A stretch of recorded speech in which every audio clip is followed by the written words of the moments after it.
What you are about to hear is highly classified. Pay attention and listen at all times. And most importantly, remember, events in and of themselves are not bad. Sometimes they can be even exciting. But when you stack event upon event upon event upon event upon event, that's not an event. That's life.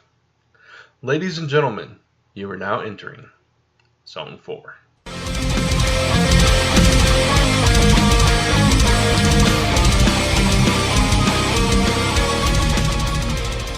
And welcome back to the Zone. I'm Brant. I'm still awake, and I'm Chris. I'm the big brother Jay. And this is episode 428 of Zone 4, where we just talked about Big Brother for like 15 minutes before we started recording. That is not what you're going to hear on the Patreon pre-show, though, because we talk about a whole bunch of other stuff. And now you just lost 2 patrons because they wanted to hear it. Sorry. If you'd like to do another thing with that, me and Brant. Trust me. Yeah, you and Brant. Damn right. I'm out of that one. We could do a special Big Brother episode, yeah, or extra or something. Yeah, you never talk, Chris, so it would be just me and Brant again. Yeah. Oh, yeah. No. I mean, if Real World ever decided to come back in a good way, then we'll talk. Yeah. The only good thing you got from Real World now is The Miz. Even that. He's got his own show now, by the way. Yeah. Yep. Miz and Mrs. Yeah. It's pretty good. He's actually a decent guy. He's a really great guy. Yeah, that's the thing. He's a great guy. He plays a good jerk, though. I will say. Yeah, it's funny. His on-screen character is a total arrogant jerk. Just like he's better than everybody. But you watch Ms. and Mrs. and he's like the best guy. he's like frugal and really good to his wife and kid and all this stuff. So it's yeah, fun. you were on Real World. He was just playing the character Miz the whole time. He said he was playing Miz because he wanted to be a wrestler. So he saw that as an audition and it worked. It did. He saw it as an audition. That's someone who did something smart. He was thinking, I got to build my brand. So I'm doing this and making something after that show is over. Yeah. It's funny because at first you think, oh, this is just some frat boy. Yeah, exactly. That's what he came off as, and that's what he comes off as in WWE too. Yeah, but in reality... Yeah, in reality, he's a genius because he got his dream out of it. So that's funny. But this is a comics podcast, and we are proud members of the Comics Podcast Network. You can find us on comicspodcast.com each and every week, along with a whole bunch of other shows. So go check us out over there. And speaking of selling your brand, that actually is a good segue into our topic. Oh, you mean it's topic time? Topic time. It's topic time. Yes. All right. So our topic is, generally summer events, but I think I have a feeling we're going to kind of, focus that down, just like we did last week with last week's topic. So we're going to talk about a few things, but branding, that's a big part of it because, Well, think about it. A lot of crossovers, like think about IDW's big crossover when they were doing like the the Infestation that brought in the the Ghostbusters comic, and there were a few others, and I can't remember what they were. G.I. Joe versus Transformers brought in a couple of G.I. Joe comics. Yeah, you had that. What was that called? Where they had Mask and Transformers and Micronauts and all that crossover. I think it was called, it began with an R. Yeah. Oh my God! Yes. Why can't I remember it? It wasn't Revolution, was it? Yeah, Revolution. I think it was Revolution. Okay. Yeah. Yeah, it was called IDW Revolution. It was all the Hasbro line. It was the Hasbro line of comic books. Yeah, exactly. Well, again, that's though it grew the brand because you got Mask, you got Rom didn't come out of that. Rom came out as Rom was in there. Yeah, Rom was he was in it, but his comic already existed. Yeah, Micronauts, I think. Micronauts, that was born it. from it. Yeah. So, no, that's a good point. It does increase your brand and brand awareness and that kind of thing. So, I actually wanted to talk about this before we get into the individual events that are going on because there's a lot of stuff going on. We want to talk about it, but and I wanted to pose this to you guys because when we think of comic big events, it gets a lot of negative connotations. We talked about it a lot on this show in the past, how we're tired, event fatigue and that whole thing, and it's a big topic in the comic community. But the more you think about it, the more you think it's for one, you just got to accept that that's the way the comic industry is now. That's the way it works. That's the way you're never gonna get rid of it. It's basically become the summer blockbuster movies. That's their summer blockbuster movie in the comic world. So it's part of it, and you just kind of have to accept it and enjoy it or ignore it. Either one. Well, I think that the fatigue comes mostly because Marvel is pushing out like 2 events a year. If you look at I know. I undershot. You're right. It's either this August or just September, something like that. They have like 5 events in 1 month. Yeah, it's true. Yeah, it's true. But I'm wondering. I'm trying to change my mentality on this because we're never going to convince them not to do them, right? Yeah, they're not going to stop. Yeah. No. So and they still sell. So we can talk until we're blue in the face, but people are still buying. We still buy it. Exactly. We still buy it. We talk about it. Yeah. So I mean, they're doing their job. So you buy it. I get it digitally. I don't go with physical. The majority of comic fans are buying it, or they wouldn't keep selling it. That's the point. Yeah. And it's it's one of those things you're going to complain about it, but you're still going to consume it. So you don't really have room to talk, kind of thing. And I'm speaking to myself here, but. I'm trying to change my mentality on this. I want to get your guys' opinion on this. And I'm trying to think of it as just big storylines. It's like... That's basically what it is becoming, because it's becoming a norm. Like Jay said, 5 events in 1 month. Yeah. So if you change your mentality on it, and you look at it as this giant storyline, and then you just decide, well, do I want to read this storyline? Do I not? It's you kind of have to put it in the same realm as if I'm going to continue reading this comic book series that I'm kind of losing interest in, or if I'm going to drop that from my list. You got to think of it in the same realm as opposed to, oh, well, there's this big event. Why do I have to buy this big event? Well, no, you don't have to. You don't have to. The only downside of that, Brant, and just sorry to interrupt. But, no, go ahead. It's when it goes to where, like, if you're reading 10 books by Marvel and 8 of them tie into that event, yeah, or like 9 of them, or sometimes 10 of them, all 10 of your books tie into that event, then it's like it's unavoidable. It's like, what was the one event that Kat did not want to get into, but like every book she was picking up? Original Sin, probably. No, I don't think it was original. No, I think it was maybe it was the last one. The one with Captain America. Evil Empire. Secret Empire. Yeah. I think it was that one. She was like, I can't avoid it because it's in my books, Yeah. It's in all the books she was getting. It was a tie-in.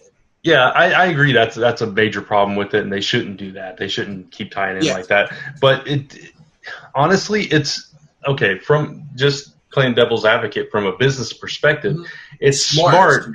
Yeah. Well, because comic fans, as a rule, and I mean, obviously there are exceptions, but as a rule, comic fans are collectors, i.e. completists, and they want to have every issue in that run at the very least, if not the series, and so they're going to pick it up, and it's like viral marketing in a way. It's like, here's this event, right in your face because you have to get that issue. Yeah, I never had a problem with their with them on the business end because I've said it on Frontline Live, like marketing wise, they're freaking geniuses. The same thing with the rebranding and going by number ones all over again every couple of months. Marketing wise, it's a good move for them. Yeah. But for the industry and for us, not such a good deal. Yeah. Because it gets fatigue, it gets it wears out the market shares. And it messes up things for the whole market as a whole. While it's a short gap fix for them because they get money right away, in the long run, it doesn't pay off. That's why they have to keep reinventing everything every couple of months. That is true. It's a broken system that they're kind of stuck in a rotation of. Yeah. And if they would take a stand, because I mean they can afford to, if they would take a stand and just mouse bucks. Yeah, if they could take a stand and just kind of break from that and change it up a little bit, I think that would be better overall, and it would make them more special. But again, we're not going to change their minds on it because they're making that money from it. So they're probably looking like, okay, we get this big boost here, so we can be okay when it drops down here because we're going to get another big boost here, and they're stuck in that mentality. But as an indie creator and as somebody that's at the very forefront of building a universe, I'm thinking about the future, and this is just from my own perspective. I'm thinking about the future, and eventually, I might want to do a crossover event, and I don't want to get to the point where I'm like, oh, well, no, I'm not going to do that because fans don't want crossovers or they don't want big events and things like that. You know what I mean? Yeah, I don't even think fans are how can I say? I don't even think fans dislike events. Mm-hmm. I just think they dislike a lot of events. Like, I think if you do one event a year or maybe twice a year, that's okay. But it's getting to a point where, like, Marvel, again, and I think it's September, has 5 events out in 1 month. Like, 5 events are going on at one time in 1 month. Yeah. That is where I think they just claim it's mini events. This is like a contained event. That's a contained event. That's the universe event, and then there's another contained event. Well, I mean, it does kind of make sense. Like if it's all X-Men, that's pertaining to the X-Men fan base, and if it's not having an impact on the entire Marvel universe, then I'm more accepting of those kind of events. It's like going back to the 90s with like Executioner Song, which crossed over with all the X titles, but left everything else alone. I'm fine with that. Like X-Men Disassemble is a perfect example of that going on, very, very soon. Things like that. I don't really have a problem with that. It's when you have multiple events stacked upon each other that affect the entire universe, like you go from one to the other, like we talked about many times. Yeah, that's when you get like the fatigue. So like if Last Ember Press did like say a couple years down the road they did it after you get more in the Emberverse established and you do like a crossover. Like I think Aspen does it every so often. They do a great job of handling it. It's a small event. It touches on their books. That's it.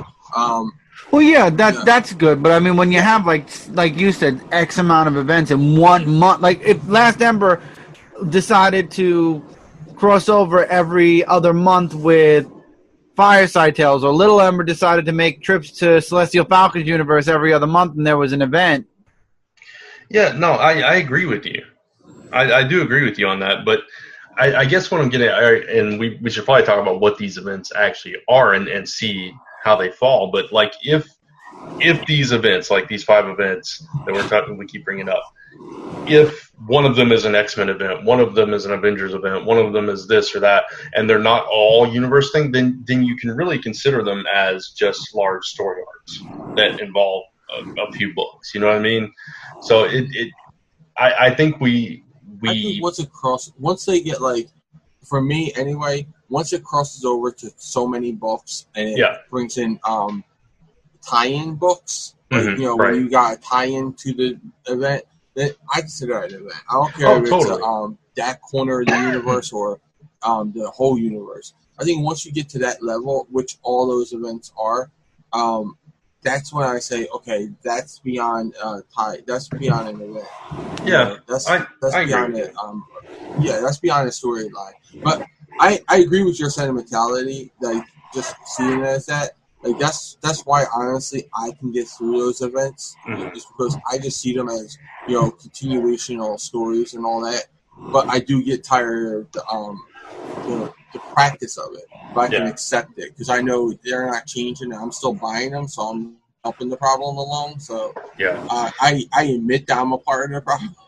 Yeah. But Brant said it. They prey upon the completists, and I'm a completist. Yeah.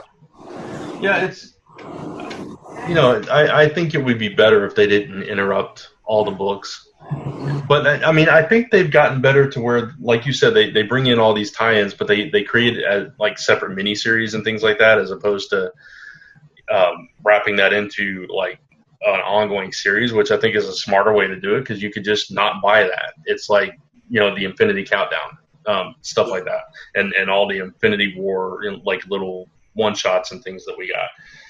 You don't really have to get all that. You can just and that's something that we've talked about in the past where we praised like Blackest Night because it was completely removed from everything. You could buy all the tie-ins, but you didn't have to. Yeah, you didn't need it. And I think Original Sin was a good one of that too. Yeah, I think that was like the best event that they've had in the last couple of years. Where That's the best event they've had ever. It didn't have to. Yeah, I wouldn't say best. No, I'm saying, yeah, I agree. In the last decade, I would say in the last decade maybe. But you didn't have to buy those tie-ins to read it. You know, like nothing. It was nothing. It was just add-ons. Like, you know, it was like deleted scenes and stuff like that. right. Which is all right. You know, but when you have to buy the event because it says to be continued in issue number 55 of X book, then that's when it's like, okay, I'm spending $6 for this book just to have this, and now I gotta buy this book that I don't really buy anyway, and I don't know what's going on in that book before it. So then people start buying it a little bit before it. You know, it gets kind of bad with money wise. But again, it's events. That's what it's about. So I like summer events. I used to love them when they came out every summer. Like, I would look forward to the summer events. If they only did summer, agree. Well, I'm saying when I was younger, that's all they did was the summer event. It was the wasn't it fall though? Technically, wasn't it fall though? Because the event would end like around December or November. No, it would come out when I was in get out of school because my friends and me, we would go to the comic shop on our summer vacation every single week to get those books. And we would read them like. A lot of those events came out during the summer, the big ones. They would have other events, but they were like smaller, like again, like an X-Men event or something like that. But like the big events would be summer events. They would be the big summer blockbuster, like Brant was saying. We treated them; they were the equivalent of the comic book summer blockbuster movie. Right. So I don't know. I sometimes, I mean, I don't even know what I was going to say. But, like, I think as fans, even if we have a problem with it, we still get excited about it. And as evidenced by, we do a weekly live show. And that's always, like, when there's an event, people in our viewership, in our live chat and stuff are like, are you going to talk about this? Are you going to talk about that? And it's that kind of thing. And it regardless of what we think about it, it still brings excitement and interest and intrigue because you want to know what's going on. And and I think that's the same case with some of the ones that are going on right now. Yeah, like Spider-Geddon. Yeah. I don't want to see any of these books except for the one with Spider-Kid in it. Like that's the only. Like I don't care. I need a. Wait, am I the only one that read The Edge of the Spider-Geddon? Well, I mean, I enjoyed it. I'm saying like. Yeah. I enjoyed it, but it wasn't like Chris. Make sure we're doing events. Read this, and this. Okay, Brant. Read that, and that. I read it. I read it right before the show. I got the gist of it. I just honestly, you can. Some of the words. It's true. No. You can definitely get. You don't even have to read the dude. You really don't even have to read The Edge of the Spider-Geddon. I know what happened in that book from start to finish. I know you really don't. But it's like I keep saying, all I care about is the book with Spider-Kid in it. And, seriously, Marvel, if I could read a book without having to read dialogue, there's something wrong with your setup there. That's a testament to how good the art is, though. You gotta the art was good. Yes, the art was very good. You gotta think, a lot of people will love that if they could just, get away with skimming a book every now and then. So a lot of people like that kind of story and art where they don't have to read a book for 10 minutes, they can read it in 30 seconds. Yeah. Really only the last 2 pages were important anyway. I would say the last page, the last 2 pages. No, Spider-Woman showed up at the end. Yeah, exactly. Yeah, that's right. Spoiler. No, it's already been out. Yeah, right, dude. I don't know why, and just side topic, I don't know why I keep reading these edge of things because last time, I mean, and just like, it's Venomverse and Countdown to Infinity and all this stuff, this pre-miniseries to the main miniseries. It's like, why am I reading this stuff? It's not important. It's set up, and most of the time, very little happens, and I don't really need it. And then you Jay get something officially like- jinxed the digital first Superman. It literally is becoming it's a villain. Well, I every didn't issue. jinx it. I just You said it was saw going to the be pattern. that. And It's all I it your is. saw fault, the Jay. pattern. It It's was all a your pattern fault. from the very first from the first issue. Oh, I You couldn't saw- believe it. I couldn't You believe it. saw that it was a villain in the first issue, and then the second issue led off to the next villain. So you knew the next issue would start off with that villain, and then I was like, if it continues like that, and it was just a pattern that you could put together just from that. I even couldn't in the believe first it. issue. I was like, no. And then the last page comes on chapter 3, and I'm like, really? Really? Okay. All right. Spotlight time, everybody. But I think to go back to what Brant was saying. Yeah, Yeah, sorry. these Sidetrack. That's right. These can be these preludes to the event could be a little daunting, but then you get that gem like Edge of Spider-Verse #1, where you get number two. I'm sorry. Spider-Gwen. Spider-Gwen. Yeah. Who becomes a key figure. So Right. those type of things, you never know what's going to happen. Yeah, that's true. So I don't know. But it bugs me that most of them that I read, it's like, why did I read this? Yeah, most of them are like, ugh. Yeah. Again, the whole Edge of Venomverse. Yeah, and honestly, if I had judged Infinity Wars from Countdown, I never would have tried it. Yeah. And that's my concern. It's like Infinity Countdown sucked. I mean, it was really bad. It was so bad. But Infinity Wars has been really good. Yeah, issue 2 surprised me again. Yeah. Yeah. The only thing I didn't like about issue 2, we all read it, right? Just to make sure. Is that the one that came out this week? Yep. Yeah. No. Okay.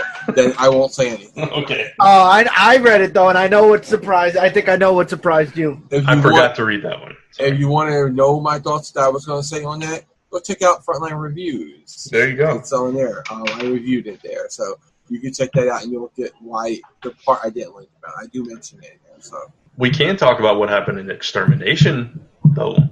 Oh, Because that was pretty big. yeah, I honestly like this issue. I I did was too. let down with it. I was You let were? down. I thought. Well, no.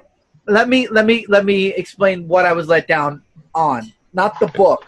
I thought the setup for the person. Well, there's this person that's trying to fix something that Well, I think we just let's just give a spoiler alert for all those books that we're going to talk about. This way, no one would say that we spoiled them. So any That's book true. we're going to talk about, this is your spoiler alert. We are going to talk about spoilers. We're going to talk about what happens in the book and everything. So if you have not read these books that we're going to name when we name them, pause it, skip ahead maybe, or pause it, put it in your to listen to later file or whatever, and come back after you read it. So I can't that's wait the till it's spoiler. 5 months from now when we stop saying spoiler alert again. No, so what I was saying was I was disappointed with the character reveal at the end of the book. I was hoping, and I'm not going to spoil who it was because we'll rewind back to the beginning and talk. You already did it. And I kind of knew who he was as soon as I saw I him. thought it was going to be Hope. I thought Hope was the one that was pissed off at Cable, and I'm like, it's like, come on, this would have been the perfect. Definitely, I knew it was going to be the younger version. I definitely knew that because So, is this X-Men or is this like a different Cable altogether? it says Nathaniel Summers Cable. Okay, so it's the what's that event? Young version of him, no? Yeah, but is it the one from? Jeez, I love this event. Like, is it Age of Apocalypse? Is it the Age of Apocalypse, Nate? It's before that. It's before that. Okay. Yeah, it's because this is only 20 years in the future. Okay. Where I was like 30. I have no clue where this young Cable came. Well, I mean, in Age of Apocalypse, there was a young version of Cable that came about. Nate Summers. No, that's X-Men. Or Nate Gray. Yeah, X-Men. That's why I was wondering if it was X-Men. him. Okay, so this is a different one. Okay, I was confused. This is Nathan Summers, who goes on to grow up to become Cable. And Okay. this is Basically, he because- killed his future self. Yeah. That is the stupidest thing in the world because now he knows when he's going to die. Well, see, Cable's from the future, the far future. So Right. he was supposed to go back and make sure that the X-Men, the future, the past X-Men went back in time. And that's what happened in Brian Michael Bendis' original run. Remember, Cable came back and was like, you guys got to go back and all that. Yeah. That all happened. Now, he decided to let them be so this way they can learn from their mistakes to change the future. That was because there's already a crappy future to begin with. I could see what this is going to be. Oh, I'm young Cable. I've already abducted Bobby. Now I'm going to abduct another X-Man in the next book. Well, and then another. And then they're going to break free and beat me and somehow find a way back to the present and erase their minds anyway. Well, we should also mention Bloodstorm. And, that was so sad. It was sad. I'm okay with it, but it was sad. I am not okay with it. Why? We can't have another Storm. She had to go. No. Of course, but why in the? We still have our daughter laying around somewhere in the universe. Yeah, our daughter is still. Scott didn't even get to put his Mac on. I mean, come on, give He tried. I think that was one of my problems with this issue.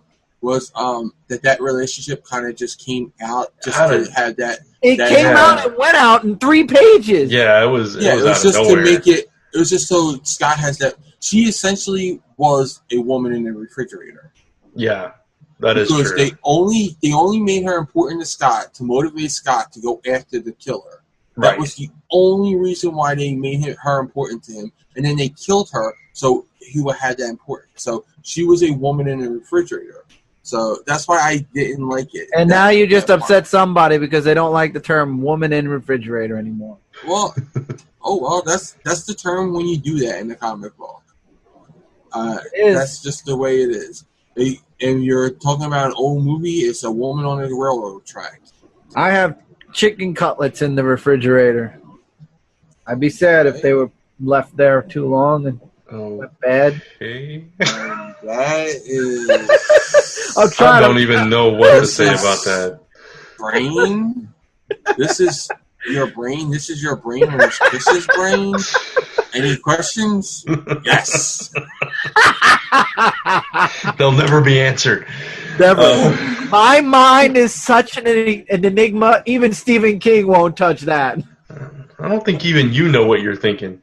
No, I don't. Half the time I regret half the things I say because I didn't think it all the way through yet. You just say words. Yeah, I do sometimes. It works. Sometimes it works. The refrigerator. Sometimes there is a gym there, yes. Most of the time it's cold. But I was like, I got chicken cutlet in my refrigerator too. I have ice in my freezer. Anyway, but yeah, no, I agree. It was a plot device. It was just a way to get rid of her too. I mean, it wasn't totally for Scott's motivation. It was because it's like we're sending the other X-Men back. What do we do with Bloodstorm? She's got nowhere to go, so let's kill her. Yeah. So it's partially that too. I guess they're going to leave Jimmy around because Jimmy wasn't. He's just gonna be there, like Miles. They messed up Jimmy. They dropped the ball hardcore with him. Oh, did they ever? And we won't even talk about what they're doing with Dawkins. We're not even gonna know until that one shot for Wolverine. I don't even want to talk about was it Claws of a Killer? Oh, it's the worst of the 4 freaking, and it has nothing. I stopped reading it. Good. I didn't even finish it. Yeah. Good. Because Deathstrike loses her hand. I'll give you the rundown. Deathstrike loses her hand. Apparently her father, Sabretooth's son, and I forgot who else. Somebody else was brought back to life, but they're kind of like puppets to somebody. We don't know who. They escaped, but Dawkins gets left behind and abducted, and everything's leading to this big one shot. Abducted. Yeah, and everything's leading to this big one shot. Dawkins is like, when is he not abducted? Like the whipping boy. He's the whipping boy of the X. How many times has his arm been cut off? Come on. I know. He's got tortured. Like, that dude, if he was a real person, he'd have the crappiest life that could be. I'm saying, he has the worst life in the X-Men. I had to say, like, you think like other X-Men have crappy lives? Check out Dawkins' life for a day. Like, just It's deal sad. with his life for a day. So he got abducted, and that's how the book ends. And it says to be continued in the Wolverine one-shot. That will then lead into the miniseries. That will maybe then lead into the 12 other Wolverine books that will spin out of that. Because it'll be Wolverine, Weapon X. They'll restart it with Wolverine leading the team. It'll be maybe X-Force and, what was the other Wolverine title? There was Wolverine and then Wolverine something. I just remember Weapon X. Dawkins took over. Dawkins took over. Dark X-Men? Wasn't Dark Oh, yeah, Wolverine? there was a... There was another Wolverine title. Oh, I know he didn't take it over, but he was in All New Wolverine. Yeah. He was No, it wasn't all new Wolverine. It was first it was the backstory, and then it was Dawkins' origin was explained there. It's the one that had Old Man Logan, the Old Man Logan arc. Weapon X. It was Wolverine Weapon X. No, no. I don't know what He was in X-Force. Yes, he was. I don't know. There's too many. Yeah, too many. There's too many. But anyway, he's always getting the raw deal. Like, even like, and that's why I loved when Tom Taylor did him, because he gave him a little bit of respect, and then Marvel goes and they strip him off to another book and he's crappy again. It's like, dude, that guy gets no respect. Yeah. He is definitely the black sheep of the Wolverine family. No doubt. No doubt. But I don't even want to go into that whole clause of a killer thing. I've said my piece on Frontline Live, why I have problems with that book. Now. Yeah. It's just, it made no sense. But, oh, man. Yeah. That's another example of, like, all these miniseries that I thought a couple of them were good. They were solid, but like you said in the past, Jay, they were unnecessary. They were all a lead up to this one shot that will have nothing to do with the 6-part miniseries that will lead into 12 different titles for Wolverine. But one thing we did get out of it is Frank McGee working with Daredevil in the current Daredevil story arc, which was pretty cool. I like that. He did get his Mac on with Misty Knight. Misty Knight, yeah. Yeah. So that was cool. I can't wait for Iron Fist to find Which out. I'm totally okay with, because I don't like Iron Fist with her. Like, I think, because I think it's the TV show. It has me really wanting him with Colleen Wing. Right? Yeah. It's a good fit, yeah. Yeah, it is. They're both martial artists and all that. You know, they make sense. Yeah. Him and Misty, their personalities just don't mesh to me. Yeah, she's more like in your face.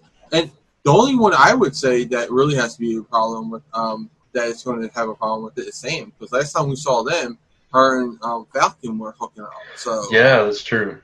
Sam's the one who's going to be like, "Yo, you're hitting on my girl." Right. But yeah, that's off to that. Unless anybody wants to talk about more in the hunt for Wolverine. No, not really. I think the only one that was good was the one with the Adamantium Agenda. I think that was the best one for me. I liked Weapon Lost. I really liked that one, but I know I'm alone on that. I like the Adamantium Agenda just because it had that big reveal for the X-Men, which I'm hoping Tom Taylor actually follows through with it and is like, works on who this X-Men sleeper agent is. That I really hope that it's like somebody of note and it's not just like I don't know, like one of the young kids. Maybe it would be nobody Beast knows. or something. Yeah. Like That if it would was be like crazy. Beast, that would be crazy because Beast, and it will explain why Beast has so many secondary mutations. He's on like his 20th secondary mutation. Yeah. Like, I think it they would totally claim explain it's fourth. They claim it's his fourth. I was definitely exaggerating the number because he had the one, his main mutation, and then he became the blue furred one. That's the second one. Then the cat face thing. Then a cat face, and then he started to mutate again. Yeah. And then I would say fourth or fifth one. Right. So it depends on how you classify them, but yeah, it's a good couple of ones. So either way, whether it's 4, 5, 20, he's had the most mutations out of everyone. The only other. Go ahead. No, I was yawning. I'm sorry. That's all right. I bored you. No, not at all. I get it, Not Brant. at all. Yeah, whatever, Brant. Whatever. And again, only joking with Brant. I thought Kitty Beast was cute. I hated it. I absolutely hated it, but I thought it was cute. No. Especially the way they drew him in Sword. Astonishing. Oh, and Sword. It was their Sword. Is that what it was called? Sword or whatever that series was called. Yeah, Sword. Yeah. I hate it because, and again, it was a Morrison thing. The whole secondary mutation was Morrison. Mm-hmm. He created the secondary mutation, and I hated that because he just looked like. And then Bendis created the fourth. Well, that was just a way to get him to. That was just a plot device. That I don't care about. Really. I don't like his new mutation. I want him to go back to the other one. See, he was the original second mutation, but his was self-inflicted. He gave it to himself, Right. So that I can understand. He accidentally tried to cure it himself and made himself worse. Mm-hmm. That I can understand. It was all the other. It was the actual secondary mutation he had, which was considered the third mutation, where he became. Wait, wasn't he gray for a little bit? I think. No, it was. That was Dark Beast. No, I just think it was a coloring thing. I think it was a coloring thing. That was Young Beast when he took up magic. He was white. Remember? No. I'm talking about old comic books. Oh, I think it was probably a coloring error. Yeah. I think it was coloring errors. Just like Hulk becoming green. Yeah, I think they colored him gray for a while, and then they realized he was supposed to be blue, and they colored him blue. But anyway, yeah, I never liked the cat. First of all, it didn't make any sense. Yeah. I could see him becoming more feral, but not to change to a whole other species. He was supposed to be more. Yeah, he was supposed to be more ape-like. That's what the big hands and feet and stuff was, right? Yeah. I could see him becoming more like an ape or a Neanderthal type of he was becoming that would be different. If he became more like that. But his hand became a paw. Yeah. No. I didn't like that. He was changing species. Right. That made no sense. Yeah. But this event on Extermination, though, I'm enjoying it so far. Yeah. I thought this was a really solid first issue. I'm this intrigued. Is Marvel cleaning up the Bendis mess that he left. Well, this is they wanted that too. It's not like Bendis was like, "Oh, I had to have this, or I'm not doing the book." They probably wanted it too because people wanted the original X-Men. People wanted that feel, and they got the feel back for a little bit, and then they regretted to ask for that feel back. Yeah, and honestly, we all liked it at first. I mean, that first 25 issues of that were really good. I would say the first arc. After that, I didn't like. I think my enjoyment started to drop each arc. Yeah. Oh yeah. Once they started screwing around with relationships and Bobby. Well, it was like when they brought back the because they got rid of the future X-Men, and then they came right back. Yeah, maybe it was the first 12 issues. Then it was the first. I know it was a good amount of issues that were really. Oh, I mean, a lot of people did like the first 25 issues. I'm saying, for me, I think after the first arc, I fell out. Gotcha. I still read it. I still talked about it on Frontline Live and all that, but I don't think I enjoyed it on the same level as I did. I mean, there was issues here and there that were good. But I don't think I enjoyed it on that same level as that first arc. Right. Nah, except for yeah, definitely not. When when it switched to X-Men Blue, I was like, that's going to be the first book I drop. And well, again, I enjoyed the first couple issues of X-Men Blue. I did too. Yeah, me too. And then it dropped off. Yeah, and then for me, it picked back up because I've enjoyed the past few. Yeah, I've enjoyed the last couple of issues. So, and even some of the issues in between, they were hit and miss, but there were some issues in there that I was like, "Oh, this is a really good issue," and then the next issue was like, "Oh, this is a really bad issue." So it was like that give or take thing with it. Yeah. So yeah, that's the X-Men and Spider-Man. I have hopes for that one though. Yeah, we've talked about Infinity Wars too. Yeah. Kind of. There's no DC summer event, so I mean, it's not like we could talk about events going on in DC. I mean, in the summer. The we Justice have League one coming up. I think it's in August, is it? Later on this month. Yeah, it starts out later this month. So we have that coming up. Which is it? Prices. Oh yeah, that comes up. That's what I was gonna say. The stuff in Justice League and Flash is kind of building towards something too. So yeah, that's true. Oh yeah, and we did have No Justice technically in June. Hey, we don't talk about that. We don't. We try to ignore it. I don't consider No Justice an event. I consider it a travesty. Yeah, that too. It's an assault and battery. Yes. But no, that was Metal. Metal was the assault and battery, and they both were. No, Metal was a different term that I won't use here. But you can just imagine things. But at least Metal brought us sideways. That's all I'll say. Metal brought us sideways. Yes, which is an awesome freaking book. Everybody should pick that up. But we have Heroes in Crisis, which is going to start up pretty soon. So that's going to be a fun event. I hope. Yeah, I think Heroes in Crisis. Tom King is doing really great work. So Tom King, I trust. Honestly, I trust Tom King with it. If it was it's something about the Toms. Yeah, the Toms are great, especially at DC.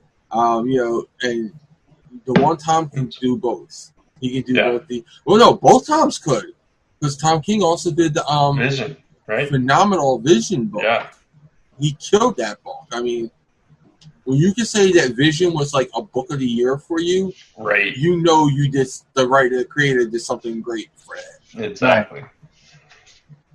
But so that would be the DC summer event. It starts in August, so technically it's still summer. Yeah, that's right. It starts in the summer at least. And one of the 6 people are dying. And I think we should have a Zone 4 poll. Like a Zone 4 bet on who's going to do it. So what do you guys think? Who are the 6? Name the 6. Oh, I'm going with There's Red Robin. Okay. Harley Quinn. Okay. Booster Gold. Arsenal. Cyborg. And who's the other one? Kyle Rayner. Arsenal. You think Arsenal? All right, Jay. I was thinking Arsenal, but I would say maybe Cyclops. I mean, Cyborg. Yeah, that's right. Listen, Cyclops is Cyborg. Yeah, Cyclops, totally. Just because Cyborg's the easiest one to kill off and bring back. Hey, Brant. What? Jay voted for Cyclops because he already knows Cyclops is dead. Spoiler alert. Cyclops is the one character I want to come back. I agree with Chris. I think it's Arsenal. Unless they aren't killing the person. Remember, they could say the person is quote-unquote dead, and then by the end of the series, what will happen? Which is why I said it could be Cyborg. Right. Because Cyborg, you can say he's dead, and then his father could bring him back using technology. I just can't. I mean, for one, they've done that to death. No pun intended. But I just can't see that happening with as popular as they're trying to make Cyborg. I just don't see it. Especially with Doom Patrol and all coming out. But they could also use that. Like I said, they could also use that as a catapult to relaunch him back in the brand that he should be in. Which is the Teen Titans, type brand. So you could have the near-death experience and be like, I can't be in the Justice League anymore. I gotta go. I gotta be smaller, and he gets in with Doom Patrol, which would tie into the Doom Patrol series. So I can see him doing that with him. I think they're gonna keep him. I don't think they'll do Red Robin just because they just did that. Yeah. Harley Quinn and Booster Gold, I think, are the people who are being. Harley is alive. Her foot's on the second issue. They're both the one. Her foot's on the second issue. Her foot's on the cover of the second. The cover is very misleading. You can't go by covers. Yeah. Again, Harley Quinn is super popular. I don't know. And again, I think her and Booster Gold are the people who are going to be chased for being held for the murder of that that's possible. So my picks were either Arsenal or Kyle Rayner, but again they did that not too long with Kyle Rayner too a little bit. I mean he disappeared or whatever. So the source wall. Yeah, exactly. So I think it'll be Arsenal. That's the one that makes Arsenal or Kyle Rayner. There you go. I got Arsenal or Cyborg, And Chris, you got Arsenal, just Period. Arsenal, or you want to put Arsenal? That's it. No. I mean, I would if I had to pick a second, I would be like you, Arsenal Cyborg. Okay. I just put Cyborg because I think he's the easiest one to bring back. Right, exactly. You don't have to think too hard. We can build him. We can make him better than he was before. Arsenal, I think, will be a great tie-in with Young Justice. You can like get rid of his arm and all that.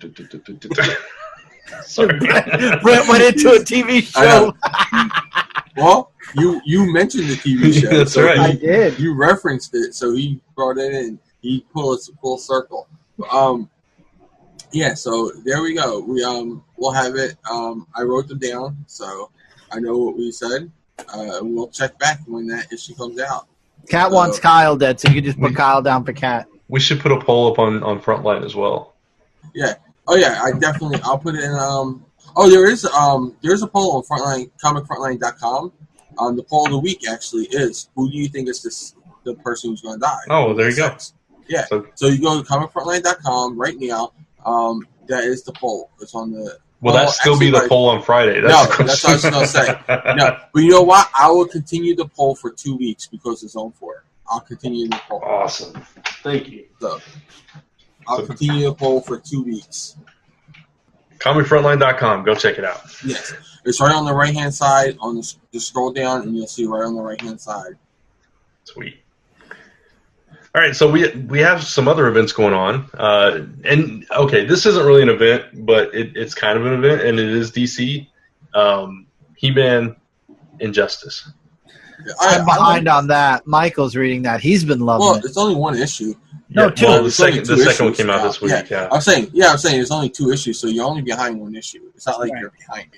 Yeah. You said like you're like 6 issues behind. Like, Yeah. I'm behind on that. I haven't read this one either, Chris. I only read the first one. Oh, okay. But I like the feel though. I do too. I like the feel and I like the concept because I it's wish like, they'd bring He-Man back as an ongoing. yeah, It just doesn't But- sell as well. yeah, They- it really doesn't. Uh, But I think it's straight too far away from the comic on the cartoon.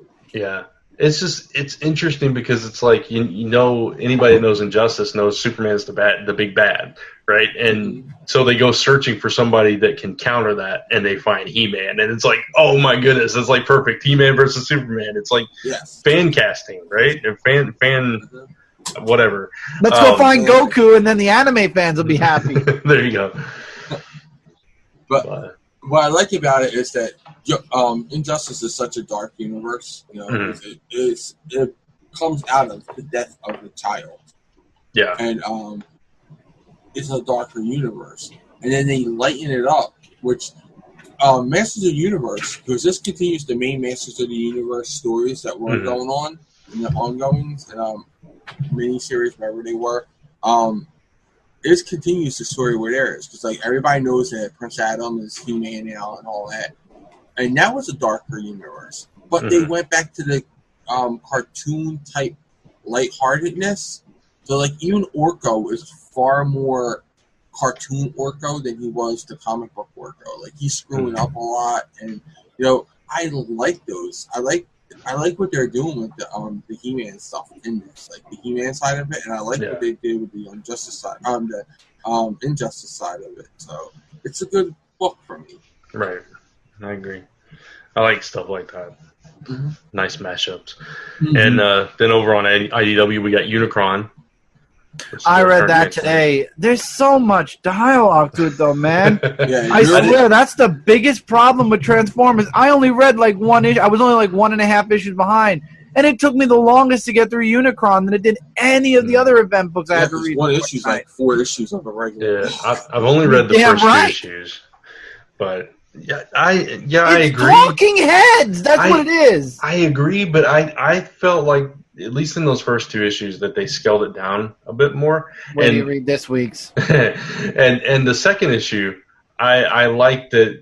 I think it was the second issue that it focused mainly on Starscream and that kind of thing. So they scaled down how many characters were actually interacting, which I think is what they need to do across the board with Transformers. Yeah. And honestly, I think it's also what also weighs this event down a little is that you really have to read Transformers from IDW to understand this event. Yeah. Like, Little you bit. don't know. You at least need to have read some of it, or at Yeah. least gotten the cliff notes. Yeah. Yeah, because there Yeah. were hint drops in the. Yeah, because they're like, oh, this. Yeah, because there are things that have happened. There was stuff going back 2 years ago. years. Yeah, That's there's true. stuff that goes back years ago, like when they first came to IDW. Right. That were planted in there. So There was stuff going back, and not to cut you off, Jay, but there was stuff going back to the stuff that I was covering when we were still on Dark Avenger Inc. No joke. Yeah. Yep. Oh yeah, there is. That's what I'm saying. Like, if you don't know the history of these Transformers, it's very daunting, I think, for, like, this is not new reader friendly. Like, you can't be like, oh, there's a new Transformers book out, let me pick it up, and then you're like, whoa, this is not Transformers. Right. Like, you know, because you're gonna be like, why was Starscream the leader of Cybertron? What's Soundwave doing on the team with Optimus Prime? And, like, there's no, like, catch up to that. Like, they don't, like, they're so, like, this is what you need to know. Like, this would be a great book to have a need to know page. Yeah. Exactly. Every issue. Right. Not just a 1-page recap. Like, here's the history of Transformers. Yeah, you need a rundown. Like, that's what issue 0 should have been. The issue 0, it wasn't. But you should have had issue 0, which will catch you up on what you need to know in the Transformers universe. Yeah. Because this has, like, the Beast Wars is in it and everything. Like, every character in Transformers history is in here. And you don't know, and there's all new original characters that came from the IDW comic book. So yeah, like Windblade, the whole Windblade thing. And if you just picking this up cold, you're gonna be like, who the heck is Windblade? What the heck is this council? What's going? Why are half of them in space? What's going on? Who's this other woman? Like, I know people who ask me, who's the leader of the Autobots? You know. I think it's this girl, and then I think it's Optimus Prime, then I think it's this person. You know, you have to really be reading it. And I think, you know, since I never stopped reading it because I'm a completist, I follow it more than other people. But I think, even with me, I think this is very un-new reader friendly, which an event is supposed to bring in new readers. Mm-hmm. Well, they're not telling us. They're not telling us if this is their last huzzah. Well, they're not saying that it's what they're not saying. They are saying this is the end of the Transformers, the IDW Transformers universe. But they're not saying it's the last book to be published by IDW. Right. So they could just be restarting again. Yeah, they could be rebooting a universe, or they could be moving to another. They'll do what they did with G.I. Joe and pick up the Marvel continuity.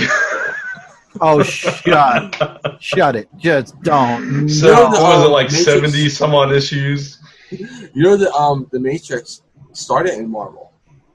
The Matrix of Leadership.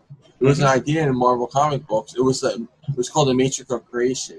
Yeah, but the word Matrix is that's where the movie, because that was the first appearance of the Matrix of Leadership, was in the movie. And this is just my brain doing random trivia thing. The Matrix of Leadership was named after the Matrix because they read the Marvel books and it was like that would be a cool name. They made it the Matrix of Leadership. And that was called the Matrix of Creation. Optimus Prime had it inside of him where he could create a new Autobot by using the Matrix of Creation. Right. Yeah. Just a little Transformers knowledge for everyone that no one knows but me because you guys. He's a completionist. No, it's because you guys have regular brains that get rid of junk, and mine keeps it. And I'll say again, if you want to know more about Transformers and G.I. Joe, go check out that Netflix series, the Toys That Made Us. The Toys That Made Us, yeah, great. Great. Chris, series. you would enjoy that even. I actually have that in my queue. Okay, you should watch specifically the ones that you're interested. You can skip around because there's like one on Barbie and stuff like that. Yeah, no, obviously. I gotta watch that Barbie episode. What are you kidding? Oh man, there's one on Transformers. There's one on He-Man. There's one on G.I. Joe. Probably different ones. I'd watch those for sure. The next one, part 3, has WWF or WWE wrestling. There's brands. Yeah, and then you have one that ties into the summer event, Shattered Grid, which is Power Ranger Quiz. So both of them are coming out in the next one because I saw that on Twitter. I saw there's a wrestler, I can't think of who his name is right now, but he was holding the Toys That Made Us little like sign, and they showed all the wrestling figures behind them. Yeah. There, and then they had Walter Emmanuel Jones, Zach from Mighty Morphin Power Rangers holding it, and so they're both in. So we know we're going to get wrestling figures and Power Rangers in the next one, and I think there will be 2 more. So I don't know who the other 2 are. I didn't see them, but those 2 I saw. They've usually been balancing in between like boy and girl, so they'll probably do something like My Little Pony or something like that. Yeah. I was just thinking that, probably My Little Pony. But yeah, so Shattered Grid is a huge event, and that's really good. And that's I think a perfect event because yes, and I just read actually this week's issue to keep. Oh yeah, and we can spoil that for Brant because Brant doesn't pay attention. That's correct. Brant doesn't care. He's gonna take a nap while we're talking. But dude, that Jason speech. Oh, perfect! Yes, that's the one I was telling you about last episode. Yeah, I was telling you about that Jason speech. He's like, "You're the Power Rangers." I was like, "Yes." I heard Austin St. John's voice in that. Yes, and I love it because like all these adults are following this 15-year-old kid. Like he's a 15-year-old kid in this book. That's it. They stated his age in Go-Go Power Rangers, and Go-Go Power Rangers only takes place a couple months before Mighty Morphin Power Rangers. So he's 15 years old, and he never looked 15 in that show. I'm just saying. Well, he was really 16 when he started the show. Oh wow, really? John started. Yeah, he was. He was the youngest. I'm wrong. He's the youngest of all of them. No, I think you're thinking of Billy. He's the one who looked like he was the father of a couple of them. But yeah, they're all older than him. He was only 16 years old when he started that show. Wow. Okay. That's what makes the whole JDF ASJ that JDF was perpetuating for years even worse, which is about what a 16-year-old kid said. Yeah. Like it was a 16-year-old kid, dude. He was 16 years old. Yeah. So whether he said it or not, you were over 18 when he said it. He was 16. Like, get over it. Because he shot. Oh, come on! No offense to Jason David Frank, but his ego was pretty strong back then. Still is. Yeah. I was gonna be nice, but okay, yeah, kind of. That they squashed a few.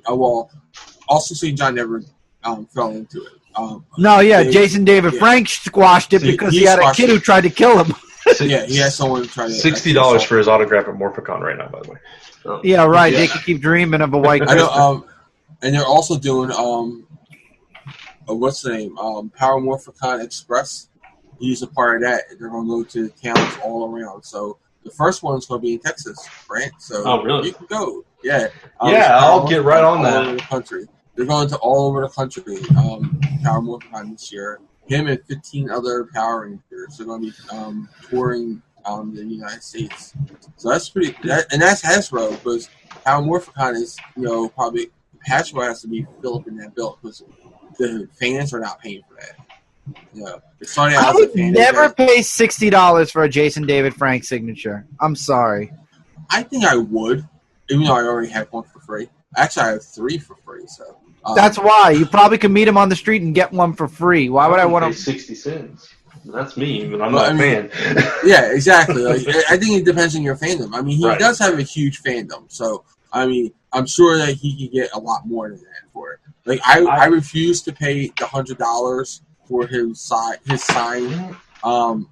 signed photo cover of my Power Rangers. I got it as a gift from somebody, but I refuse to pay the $100 for that. He took a photo of him as Lord Draken, and it was from the shoot, the trailer, the live action trailer, and they were selling it for $100 when he was on. That's ridiculous. And I refused to pay it, but someone bought it for me as a gift. I don't have it yet because it's a birthday gift, but I was told I got it already. So, yeah, I'm getting it, but that was the one issue of my Morphin Power Rangers I did not have because I was like, I'm not paying $100 for that. I'm sorry. It's not worth that much. I will kind of might have. Sidetrack. I will admit that I paid $20 for a Mick Foley signed picture at the first comic convention I ever went to, but that was mainly because of my naivety, and it was my first experience meeting celebrities. Don't feel bad. I paid $50 for a Stan Lee signed autobiography book just to have a Stan Lee signed book, period. Yeah. I mean, Yeah. I think it all goes by your fandom. Like, Right. it goes by what's it worth to you, you know? Like I said, I might pay $100 for Austin St. John autographed comic book photo cover type thing.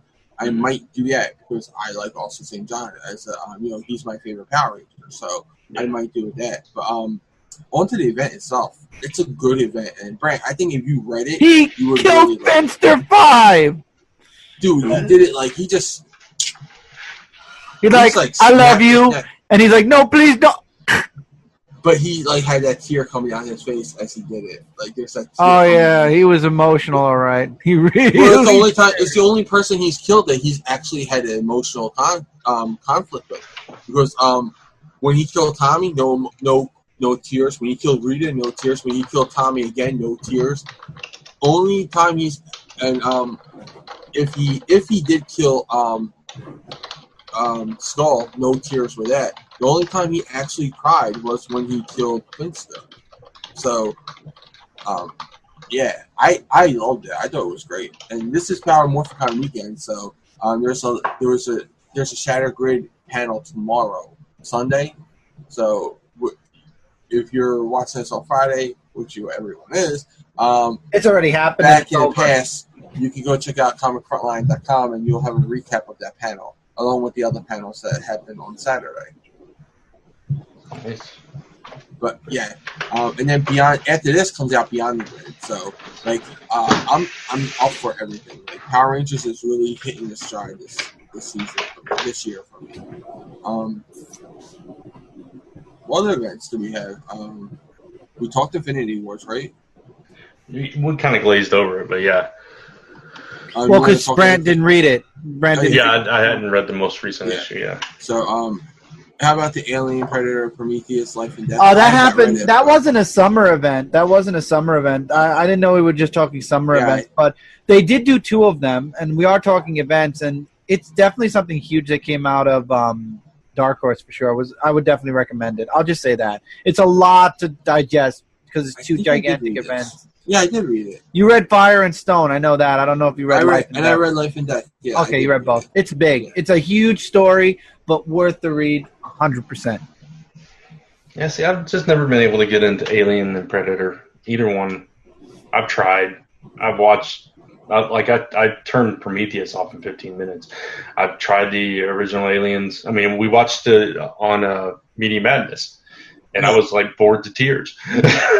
Yeah, I'm not a huge fan. Like, I'm not one of those people who, like, I guess me and Brent are the same thing. We're both from that generation, but we're not like the worshippers of those movies. Yeah. And it's like Predator. I've seen almost all of them, I think. And I just still, it's like, eh.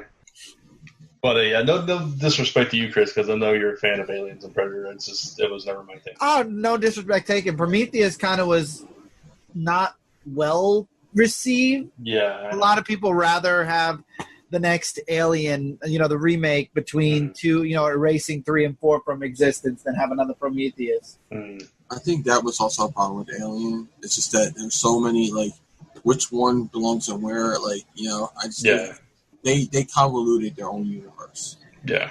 That's because Sigourney Weaver wanted to do it. They were like, yeah, and then somebody backed out, and then Sigourney Weaver was doing Defenders, and now it's like we don't even know if we're getting the Alien movie we all want and deserve to erase the 3rd and 4th debacle from ever happening. And then AVP wasn't very good either. Oh, we don't talk about that. Why we talk about? And there was a second one.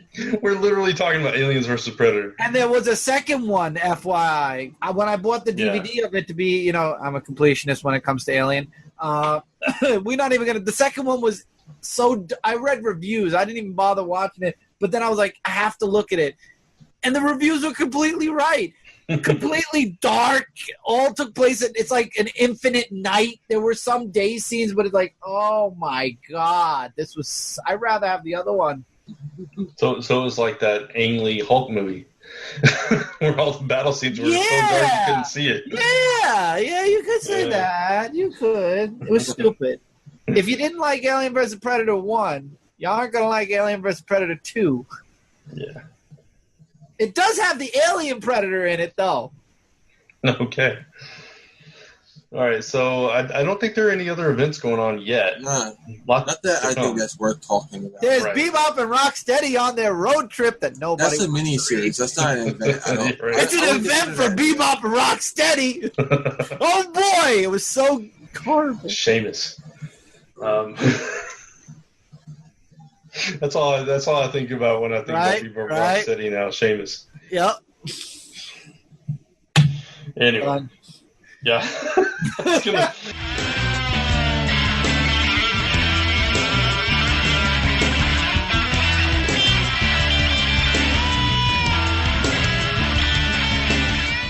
I think that's going to wrap up our summer event talk. So it's time to talk about what's coming out, and going on. Jay, we'll start with you.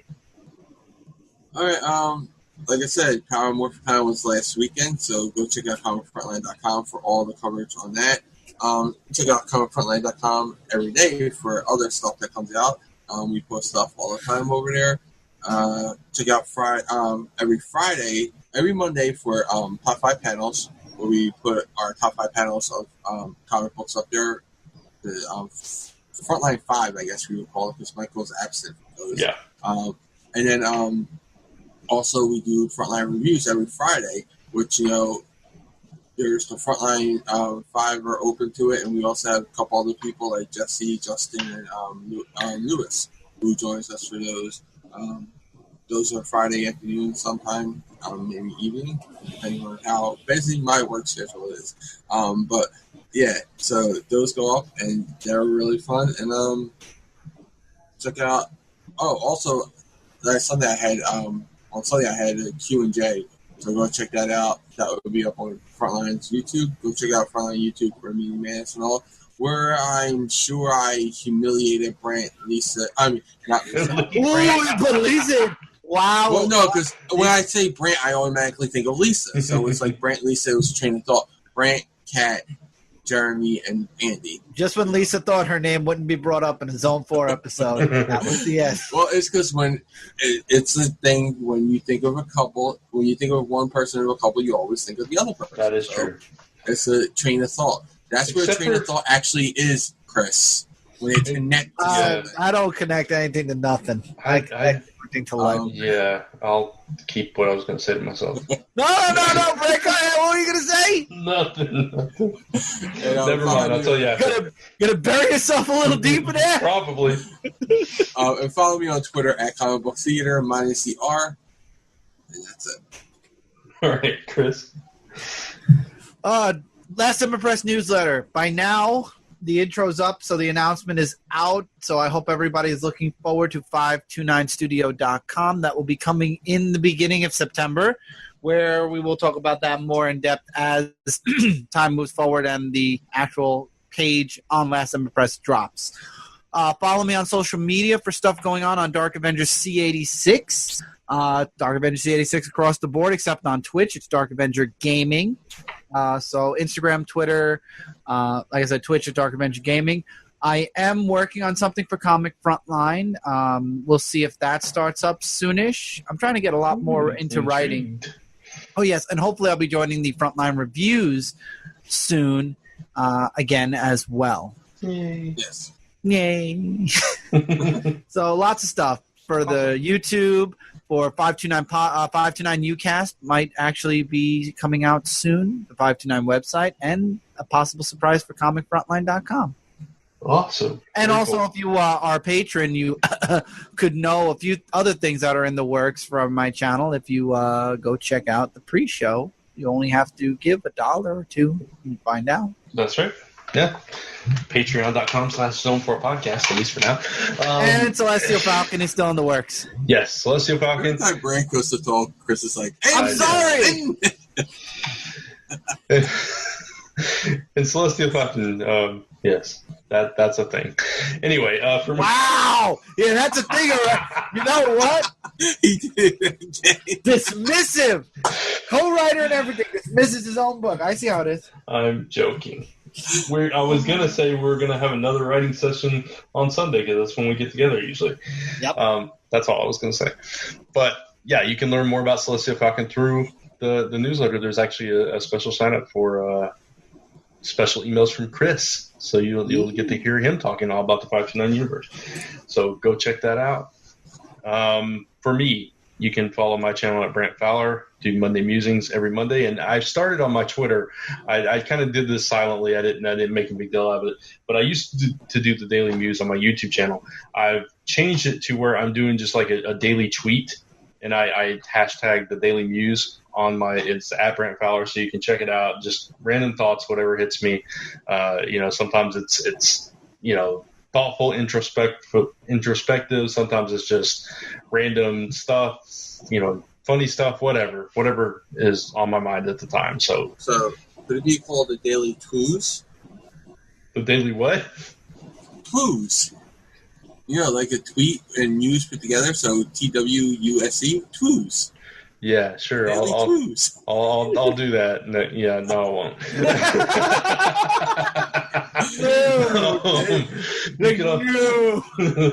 On Comic Frontline, you can find my weekly comic rankings, usually on Tuesdays, sometimes Wednesdays, on occasion a little bit later, like this week, last week. Last week. But let's see. Of course, everything's Zone 4. We didn't even talk about this. Oh my god, we got a big announcement about Zone 4. My brother, testify. This would be a good time to talk about that. Before we get out of here, get the table. Get the tables. Wrestling.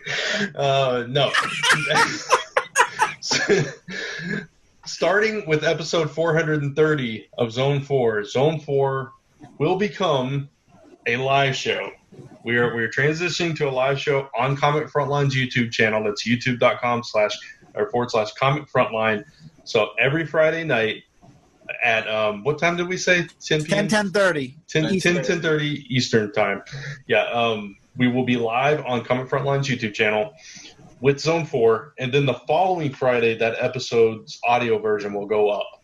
So if you want to catch it live and a week early, tune in live, and you can jump in the chat and interact with us, ask us questions.